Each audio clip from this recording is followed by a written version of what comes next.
أقسم بالحسين ومنبر الحسين عزة الأطباء عني، والدكتور قال 4 أيام ويموت، 4 أيام ويموت. إذا عنده جهال حبيبي وياي بالك فدوه، إذا عنده جهال أو والده خل تجي تشوفه. دخلاني وياه عرة الدكتور وقفل الباب عليه، قال لي سيد تدري ايش فيك انت؟ قال عندك مرض سرطان بالدم. بعد فتحت الباب انا شردت بالشارع، وراي والدتي واخواني جابوني ورجعوني للمستشفى. قال لهم انا ما اقدر انطي علاج، توقعون على مسؤوليتكم اذا رجحتوه وانطي علاج. فوقع اخوي سيد رحيم الوخاتي، وقع على مسؤوليته وانطانا علاج الكيميائي دكتور جواد العلي بالبصره مستشفى التعليمي. فاجاني اخوي صعداني برته قال انت علاقتك بالمنبر وانت خادم المنبر، اذا انت خادم الحسين ما يوقف لك، مو حبيبك انت تقول؟ قلت له انا حبيب الحسين، بس اذا حبيبي اطلعوا من يمي، اريد ابقى لوحدي. قلت له يا ابا عبد الله الحسين، انا خادمك وخدمتك بايام النظام واقرا على الفطره، اذا قصيده قريتها لامك الزهراء ما تجازيني يا ابا، ما كفانا هذا الحكي. قلت له يا ابا عبد الله الحسين، كلهم اعزاء عليك بواقعه الطف، ما حلفك بخدر زينب، ولا حلفك بكفي ابا الفضل العباس، وما حلفك بعبد الله الرضيع، ولا بالقاسم. بيش احلفك يا ابا عبد الله؟ احلفك بعطش علي الاكبر. طيبني يا ابا عبد الله. بهذه اللحظات وانغمى علي، واجانا امير المؤمنين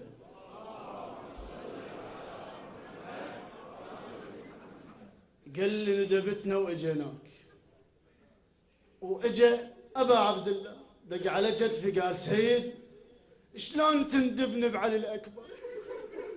تدري بي عزيز علي، دخلوني بغرفه مال طين، غرفه بناء طين وسرير حديث ومقاصه حديثه. اجروا لي العمليه من يم صدري، بس الالم حقيقه، يعني الالم حقيقه انا واعي. اجروا العمليه لي ودق على صدري امير المؤمنين وفزيت. من فزيت عنده الم والالم ما راح، نزلوني للطوارئ اتقيأ دم. ساعه ونص ارتاحيت. قلت لهم انا جوعان جيبوا لي اكل.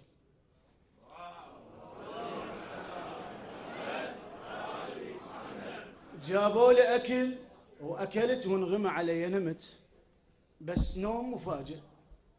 واجاني نداء سيد سوي تحليل. بس انا انوه لكم انا عندي نسبة الدم 3 والنخاع 5. النخاع 5000، هو النخاع الطبيعي 500,000.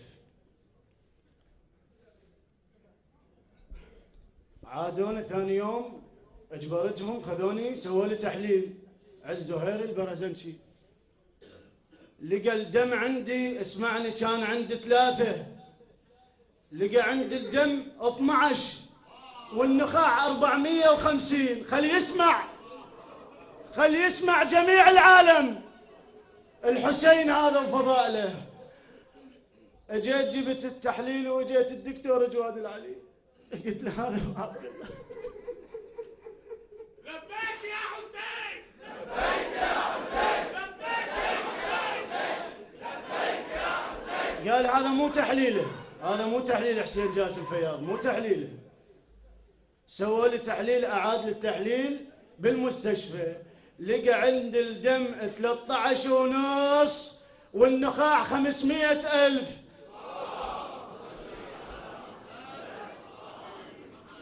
إن جاني الحسين وطاني أبيات من الشعر: أنا حسين أنا حسين يا عباس عند عتايب يا مولاي، أنا حسين يا عباس عند عتاب، مريض أنا وطبيب أنت يا بن داحل الباب. مولاي ايش تقول منت عنا لبابك واشبق يا عباس عتاب.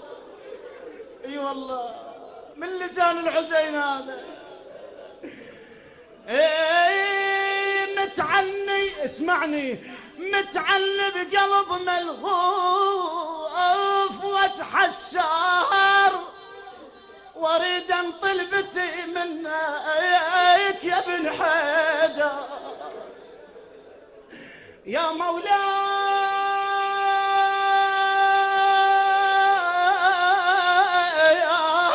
يا ابا عبد الله، مرض كبير مرض كبير وانت الطيبه تقدر جيتك انا ومتعني لك قدامك اقعد واشكي. شقل لك يا مولاي؟ والله يقولون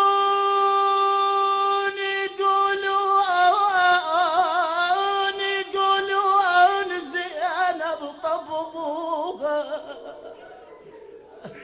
طببوها وحرقوا قلبها براس اخوها. زينب زينب زينب زينب.